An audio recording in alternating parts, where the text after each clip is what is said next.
নমস্কার, দেখছেন Kolkata news TV Bangla. আজ 11ই জানুয়ারি শনিবার। শুরুতেই দেখে নেওয়া যাক হেডলাইন। 18ই জানুয়ারি আরজিকর মামলার রায়দান। সিবিআই প্রতিপক্ষ বলছে নির্যাতিতার বাবা মা। মমতার প্রিয় নেতা খুনে কঠোর পদক্ষেপ তৃণমূলের। প্রভাবশালী নেতা বহিষ্কার, বন্ধু হয়ে গেল প্রাণঘাতী শত্রু। আবার শুভেন্দু খাস্তালুকে গোহারা বিজেপি। ভগবানপুর সমবায় নির্বাচনে বড় জয় তৃণমূলের। মানতে কাঁটাতার দেওয়া নিয়ে উস্কানি। সমন্বয় শান্তি বজায় রাখতে বেনাপোলে বৈঠক। BJP BSF. দ্রব্যমূল্য বৃদ্ধি, মাত্রাতিরিক্ত করে নাজেহাল অবস্থা। জনরোষের মুখে ইউনূস সরকার। বাম আমলেও প্রাথমিক নিয়োগে ব্যাপক দুর্নীতি, ধরা পড়ে গেল সব। বিরাট নির্দেশ হাইকোর্টের। 2009 সালে যারা চাকরি পেয়েছেন তো ভারতেই থাকছেন শেখ হাসিনা। ভিসার মেয়াদ বৃদ্ধি করল মোদী সরকার। ইউনূস সরকারকে বার্তা। বিস্তারিত খবরে। সময় লাগলো 60 দিন। আরজিকর কাণ্ডে দোষী কে? বিচার প্রক্রিয়া শেষ শিয়ালদা আদালতে। 18ই জানুয়ারির সাজা ঘোষণা। সময় দুপুর 2:30টা। প্রায় 5 মাস পার। গত 9 আগস্ট আরজিকর হাসপাতালের সেমিনার হল থেকে মহিলা চিকিৎসকের দেহ উদ্ধার করা হয়। তাকে ধর্ষণ করে খুন করা হয়েছে বলে অভিযোগ। ঘটনায় সঞ্জয় রায় নামে এক সিভিক ভলেন্টিয়ারকে গ্রেপ্তার করে কলকাতা পুলিশ। এরপর হাইকোর্টের নির্দেশে আরজিকরে তরুণী চিকিৎসক খুনে ও ধর্ষণের তদন্তের নামে সিবিআই 7 অক্টোবর শিয়ালদা কোর্টের প্রথম চার্জশিট জমা দেয় কেন্দ্রীয় তদন্তকারী সংস্থা। অভিযুক্ত সেই সঞ্জয়। 11ই নভেম্বর থেকে টানা 7 দিন মামলাটির শুনানি চলে শিয়ালদা কোর্টে। নিম্ন আদালতে যখন ধৃতের সর্বোচ্চ শাস্তির দাবি তুলেছে সিবিআই, আরজিকর কাণ্ডে শতপ্রণোদিত মামলা রায়ের করেছে সুপ্রিম কোর্টে। নিম্ন আদালতে যখন ধৃতের সর্বোচ্চ শাস্তির দাবি তুলেছে সিবিআই, আরজিকর কাণ্ডে শতপ্রণোদিত মামলা দায়ের করেছে সুপ্রিম কোর্টে। বস্তুত শীর্ষ আদালতে নজরদারিতে চলেছে তদন্ত। সুপ্রিম কোর্টে যতবারই শুনানি হয়েছে ততবারই স্ট্যাটাস রিপোর্ট জমা দিয়েছে সিবিআই। এদিকে আরজিকর সিবিআই তদন্তে অনাস্থা প্রকাশ করে প্রথমে কলকাতা হাইকোর্টের দ্বারস্থ হন নির্যাতিতার পরিবার। তারপর সুপ্রিম কোর্টে যান তারা। নির্যাতিতার বাবা বলেন 18 তারিখ ফাইনাল বলেছেন, রায় দেবেন। আরও যারা লিপ্ত আছে তারা সামনে আসুক, সাপ্লিমেন্টারি চার্জশিট জমা পড়ুক। 18 তারিখ প্রথম পদক্ষেপ। তার কথায় সিবিআই এখন বিরোধী। মালদাহে তৃণমূল নেতা দুলাল সরকারের খুনে গ্রেপ্তারির পর দল থেকে বহিষ্কৃত নরেন্দ্রনাথ তিওয়ারি। 6 বছরের জন্য বহিষ্কার করল তৃণমূল। মালদা টাউন তৃণমূলের সভাপতি ছিলেন নরেন্দ্রনাথ তিওয়ারি। গতকালই দুলাল সরকারের ঘটনায় গ্রেপ্তার করা হয় নরেন্দ্রনাথ তিওয়ারিকে। ধৃত 5 জনের সঙ্গে মুখোমুখি বসিয়ে ম্যারাথন জিজ্ঞাসাবাদের পর গ্রেপ্তার করা হয় নরেন্দ্রনাথকে। খুন হওয়া তৃণমূল নেতা দুলাল সরকার ইংরেজবাজার পৌরসভার বর্তমান কাউন্সিলর পদে ছিলেন। আর ধৃত তৃণমূল নেতা নরেন্দ্রনাথ তিওয়ারি এই ওয়ার্ডেরই প্রাক্তন কাউন্সিলর। দুলাল সরকার খুনে বারবার বড় মাথার জড়িত থাকার অভিযোগ উঠছে। এরপর তৃণমূলের শহর সভাপতিকে 6 বছরের জন্য বহিষ্কার করল দল। এ যেন সিনেমার চিত্রনাট্য, ঠিক যেমনটা দেখা গিয়েছিল হিন্দি সিনেমা ওন্ডের চিত্রনাট্যে। একই সঙ্গে বেড়ে ওঠা দুই বন্ধুর, তারপর ক্ষমতার লোভে শত্রুতা। কিন্তু মালদাহের কাউন্সিলর খুনের ঘটনায় সিনেমার চিত্রনাট্য হার মানবে। কাউন্সিলর খুনের ঘটনার পর চোখের জলে ভেসেছিলেন তাঁর ছোটবেলার বন্ধু, সহকর্মী। খুনের ঘটনার 7 দিনের মাথায় খুন হওয়া কাউন্সিলর দুলাল সরকারের ছোটবেলার বন্ধু নরেন্দ্রনাথ তিওয়ারিকে পুলিশ গ্রেপ্তার করেছে। সদ্য ভগবানপুরে জয়ী পঞ্চায়েত হাতছাড়া হয়েছিল বিজেপি। তবে চাপ তৈরি হলেও মুখে কিছু বলেননি বিরোধী দলনেতা।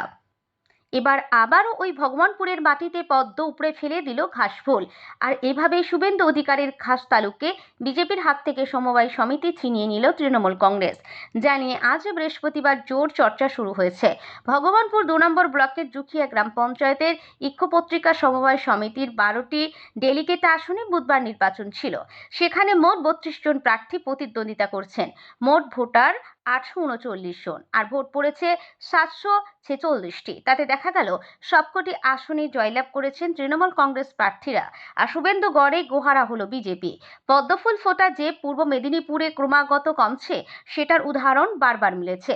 আর এই ইক্ষুপত্রিকা সমবায় সমিতির সম্পাদক পদে ছিলেন কাঁথি সাংগঠনিক জেলা তৃণমূল কংগ্রেসের প্রাক্তন সহ সভাপতি তথা ব্লক তৃণমূল কংগ্রেসের প্রাক্তন সভাপতি শশাঙ্ক শেখর জানা। তিনি সম্প্রতি বিজেপিতে যোগদান করেন। এই ঘটনাকে ভালো চোখে দেখেনি ভোটাররা, আর তাই একটা ক্ষোভ তৈরি হয়েছিল ভোটারদের মধ্যে। সেই ক্ষোভ থেকে তৃণমূল কংগ্রেসের উপর আস্থা রেখেছেন তারা। তবে বিজেপি নানা চেষ্টা করেছিল এই সমবায় সমিতি জেতার জন্য, কিন্তু ভোটাররা মুখ ফিরিয়ে নিয়েছেন বলে খবর। এই সমবায় সমিতি জেতার পর উল্লাসে ফেটে পড়লেন তৃণমূল কংগ্রেস নেতারা। শীতে সবুজ আবির খেলেছেন অনেকেই। তবে এই জয় নিয়ে পূর্ব মেদিনীপুর জেলা পরিষদের পূর্ত কর্মদক্ষ মানব বড়ুয়া বলেন, মানুষ মমতা বন্দ্যোপাধ্যায়ের উন্নয়নের সঙ্গে আছেন, সেটা আবার প্রমাণিত হলো। ইক্ষ্যু পত্রিকা সমবায় কৃষি উন্নয়ন সমিতি নির্বাচনেও ভোটাররা তৃণমূল কংগ্রেসকে দুহাত তুলে আশীর্বাদ করেছেন। যারা তৃণমূল কংগ্রেস থেকে সমস্ত সুযোগ সুবিধা নিয়ে দল বদল করেছেন, তাদের মানুষ সমর্থন করেননি। তাদের উদ্দেশ্য সফল হতে দেননি সাধারণ মানুষ। এই ফলাফলের জন্য তাদের ধন্যবাদ জানায়। যদিও এই পরাজয় নিয়ে সাফাই দিয়েছে জেলা বিজেপি। এখনও তৃণমূল কংগ্রেসকে আক্রমণ করেছে বিজেপি। এই বিষয়ে কাঁথি সাংগঠনিক জেলা বিজেপির সাধারণ সম্পাদক চন্দ্রশেখর মণ্ডলের বক্তব্য, আমরা আগে থেকে বারবার বলে আসছি, সমবায় সমিতির ভোটকে দেখিয়ে তৃণমূল কংগ্রেস মানুষের কাছে জায়গা পাওয়ার চেষ্টা করছে। কারণ এই দুর্নীতিগ্রস্ত দলকে বহু আগে থেকেই মানুষ প্রত্যাখ্যান করেছেন। সমবায় নির্বাচন তো প্রতীকে হয় না, তাই এখানে রাজনৈতিক দলের নাম ব্যবহার করা হয় না। কিন্তু তৃণমূল কংগ্রেস দেখাতে চাইছে মানুষ এখনো তাদের সঙ্গে রয়েছে। আসলে তৃণমূল কংগ্রেসের পায়ের তলার মাটি আলগা হয়ে গিয়েছে। বাংলাদেশের সাম্প্রতিক পরিস্থিতিতে সীমান্তে কাঁটাতারহীন এলাকা দিয়ে অনুপ্রবেশের ঝুঁকি বেড়েছে। সীমান্ত সুরক্ষায় তাই বাড়তি নজর দিয়েছে বিএসএফ। চলতি সপ্তাহে কাঁটাতার দেওয়া নিয়ে মালদাহের বৈষ্ণবনগর সীমান্তে বিএসএফ বিজেপি নজিরবিহীন সংঘাতে জড়িয়ে পরে অবশ্য কাঁটাতারের কাজ হয়েছে। পরে একই ঘটনার পুনরাবৃত্তি হয় সুখদেবপুরেও। বিজেপির বিরুদ্ধে অভিযোগ, বারবার কাঁটাতার বসানো নিয়ে আপত্তি তুলেছেন ওপার বাংলার সীমান্তরক্ষী জওয়ানরা। এই আবহে বৃহস্পতিবার বেনাপোল সীমান্তে বিজেপি বিএসএফ এর পতাকা বৈঠক অত্যন্ত গুরুত্বপূর্ণ। এদিন দীর্ঘক্ষণ বৈঠক করে দুই সীমান্তরক্ষী বাহিনীর শীর্ষ আধিকারিকরা সমন্বয় ও শান্তি বজায় নিয়ে আলোচনা করেন। বৃহস্পতিবার উত্তর ২৪ পরগনার দুদেশের সীমান্তে পেটাপোল বেনাপোলে দক্ষিণবঙ্গ সীমান্তের IG BSF Shri Maninder PS Pawar border guard বাংলাদেশের আঞ্চলিক commander brigadier general Mohammad Humayun Kabir পিএসসির মধ্যে এই বৈঠক অনুষ্ঠিত হয়। বৈঠকে সীমান্তের সমন্বয় ও শান্তি বজায় রাখার পাশাপাশি দুই সীমান্ত নিরাপত্তা বাহিনীর মধ্যে পারস্পরিক সহযোগিতা বৃদ্ধির উপর আলোচনা হয়। কমান্ডাররা যেমন বিষয় নিয়ে আলোচনা করেন, তার মধ্যে উল্লেখযোগ্য আন্তঃসীমান্ত অপরাধের বিরুদ্ধে যৌথ প্রচেষ্টা, সীমান্ত এলাকায় চলমান উন্নয়নমূলক কার্যক্রম, অবৈধ সীমান্ত অতিক্রম প্রতিরোধের ব্যবস্থা এবং কার্যকর সীমান্ত ব্যবস্থাপনা। এই বৈঠক অবশ্য পূর্ব পরিকল্পিত। মালদা সীমান্তে পরপর দুবার কাঁটাতার দেওয়া নিয়ে বিজেপির বাধার পরিপ্রেক্ষিতে মালদা রেঞ্জের ডিআইজি বুধবার দেখা করেন বিএসএফ এর আইজির সঙ্গে। সেখানে দুজনেই কথাবার্তা বলে এদিন পতাকা বৈঠক বা ফ্ল্যাগ মিটিং এর আয়োজন করেন। সেই বৈঠকে হলো বনগাঁ পেট্টাপোল বেনাপোল সীমান্তে।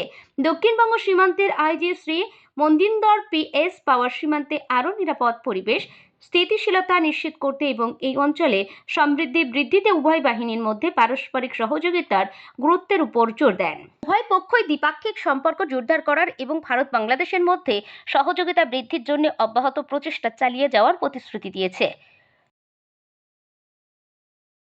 যত দিন যাচ্ছে বেড়েই চলেছে নিত্য প্রয়োজনীয় জিনিসের দাম। সেই সঙ্গে বিভিন্ন ক্ষেত্রে আরোপ হয়েছে কর। নাজেহাল অবস্থা আম জনতার। আর এ নিয়ে এবার মোহাম্মদ ইউনূসের নেতৃত্বাধীন অন্তর্বর্তী সরকারের বিরুদ্ধে ক্ষোভ বাড়ছে বাংলাদেশের সাধারণ মানুষের। দাম বৃদ্ধির প্রতিবাদে বুধবার রাতে রাস্তায় নেমে বিক্ষোভ দেখালেন সাধারণ মানুষ। নতুন করে যে ভ্যাট বা কর বসানো হয়েছে তা প্রত্যাহারের জন্য ইউনূস সরকারকে ৪৮ ঘন্টা সময় দেওয়া হয়েছে। এর মধ্যে কর বৃদ্ধি করার সিদ্ধান্ত প্রত্যাহার না করা হলে বাংলাদেশকে অচল করে দেওয়ার হুঁশিয়ারি দিয়েছেন তাঁর ক্ষমতায় বসার ৫ মাসের মধ্যে। হঠাৎ কেন আমজনতার রোষের মুখে ইউনূস সরকার? তাদের দাবি, হাসিনার আমলেও কর ছিল, কিন্তু তা একটা সীমার মধ্যে ছিল। তারা ভেবেছিলেন ছাত্র জনতার গণ অভ্যুত্থানের সরকার ক্ষমতায় আসার পর জিনিসপত্রের দাম কমবে। উল্টে রান্নার গ্যাসের মতোই দাম বেড়েছে অত্যাবশ্যকীয় নিত্য পণ্যের। বিভিন্ন ক্ষেত্রে ভ্যাটের পরিমাণও বাড়িয়েছে অন্তর্বর্তী সরকার। আগে রেস্টুরেন্টে খাবারের বিলের উপর ৫% ভ্যাট দিতে হতো, এখন তা বাড়িয়ে ১৫% করা হয়েছে। বিস্কুট, আচার, ম্যাট্রেস, টিস্যু পেপারের মতো ড্রাইভিং লাইসেন্স তৈরির ক্ষেত্রেও ১৫% হারে ভ্যাট দিতে হবে বলে জানা গিয়েছে। এছাড়া চাল, তেল সহ নিত্য প্রয়োজনীয় জিনিসের দাম বেড়েই চলেছে।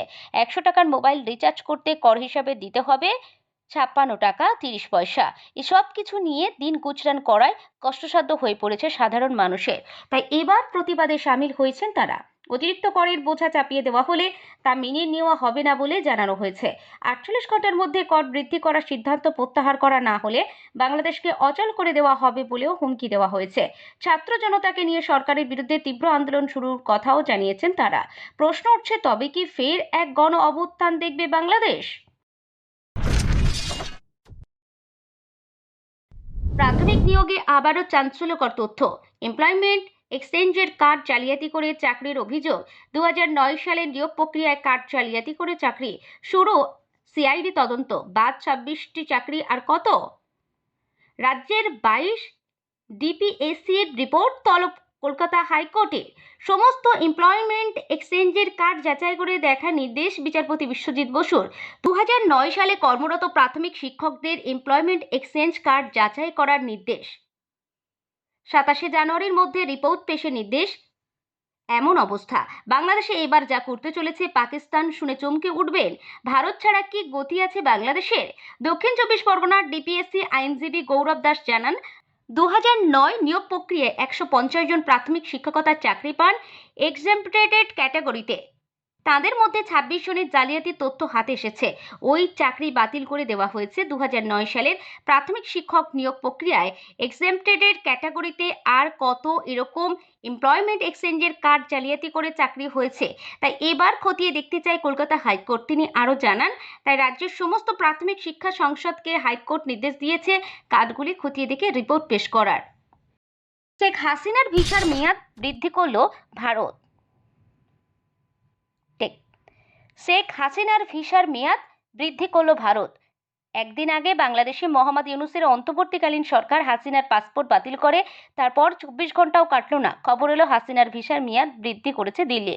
গত 5 আগস্ট থেকে ভারতে রয়েছেন বাংলাদেশের প্রাক্তন প্রধানমন্ত্রী তথা আওয়ামী লীগ নেত্রী হাসিনা। তাকে প্রত্যাবর্তনের আর্জিও জানিয়েছে বাংলাদেশের অন্তর্বর্তীকালীন সরকার। সেই আভে হাসিনার ভিসার মেয়াদ বৃদ্ধি করে কি ঢাকাকে বার্তা দিল দিল্লি? উঠছে প্রশ্ন। মঙ্গলবারই বাংলাদেশ সরকার হাসিনার পাসপোর্ট বাতিল করে। তারপরে বুধবার হাসিনার ভিসার মেয়াদ বৃদ্ধি করা হয়েছে বলে খবর হলো। তাহলে কি পাকাপাকিভাবে ভারতে আশ্রয় থাকবেন হাসিনা? এই প্রশ্নের সদুত্তর মেলেনি। দিল্লির একটি সূত্র জানিয়েছে, কাউকে রাজনৈতিক আশ্রয় প্রদানের নির্দিষ্ট কোনো বিধি নেই। আপাতত হাসিনার ভিসার মেয়াদ বৃদ্ধি করা হয়েছে, তাই ভারতের রাজনৈতিক আশ্রয় পেলেন বলে ভাবার কোনো কারণ নেই। দিল্লি সূত্রে জানা গিয়েছে, রাজধানীতে নিরাপদ আশ্রয়ে রয়েছেন হাসিনা। কোনো রকম অসুবিধা যাতে না হয়, পদ্ধতিগতভাবে যাতে কোনো সমস্যা না হয়, তার জন্যই ভিসার মেয়াদ বৃদ্ধি করা হলো। দীর্ঘদিনের বন্ধু বাংলাদেশের সঙ্গে এই মুহূর্তে ভারতের সম্পর্ক টানাপোড়েনের মধ্যে দিয়ে যাচ্ছে। যে ভারতের হাত ধরে স্বাধীনতা অর্জন করেছিল বাংলাদেশ, এই মুহূর্তে সেখানে ভারত বিরোধী স্লোগান উঠছে।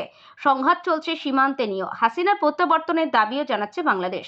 এমন পরিস্থিতি অত্যন্ত স্পর্শকাতর হয়ে উঠেছে। কিন্তু বাংলাদেশে হাসিনার পাসপোর্ট বাতিল হওয়ার ঠিক পরপরই যেভাবে হাসিনার ভিসার মেয়াদ বাড়ানো হলো, তাতে ইউনূস সরকারকে বার্তা দেওয়া হলো বলে মনে করছে কূটনৈতিক মহলের একাংশ।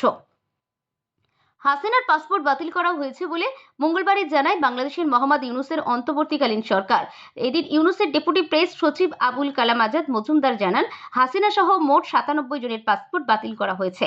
আওয়ামী দলদের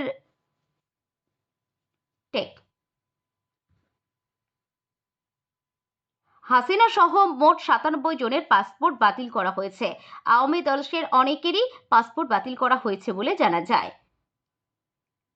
আগস্ট মাসে সংরক্ষণ বিরোধী আন্দোলন এবং গণ অভ্যুত্থান চলাকালীন উদ্দেশ্যপ্রণোদিতভাবে চালানো হত্যাকাণ্ড এবং লোকজনকে গুম করে দেওয়ায় যুক্ত থাকার জন্য হাসিনা এবং বাকিদের বিরুদ্ধে এমন পদক্ষেপ বলে জানান আজাদ। সংরক্ষণ বিরোধী আন্দোলন গণ অভ্যুত্থানের আকার নিলে গত 5 আগস্ট বাংলাদেশ ছেড়ে ভারতে আশ্রয় নেন হাসিনা। সেই থেকে তিনি ভারতেই রয়েছেন। হাসিনাকে বাংলাদেশে ফেরাতে ইতিমধ্যে দিল্লির কাছে আবেদন জানিয়েছে ঢাকা। হত্যাকাণ্ডের ঘটনায় সেখানকার আন্তর্জাতিক অপরাধ ট্রাইব্যুনাল হাসিনার বিরুদ্ধে গ্রেপ্তারি পরোয়ানা জারি করেছে। হত্যাকাণ্ডের ঘটনায় সেখানকার আন্তর্জাতিক অপরাধ ট্রাইব্যুনাল হাসিনার বিরুদ্ধে গ্রেপ্তারি পরোয়ানাও জারি করেছে। এতক্ষণ দেখছিলেন কলকাতার নিউজ টিভি বাংলা। খবর আজকের মতো এই পর্যন্ত।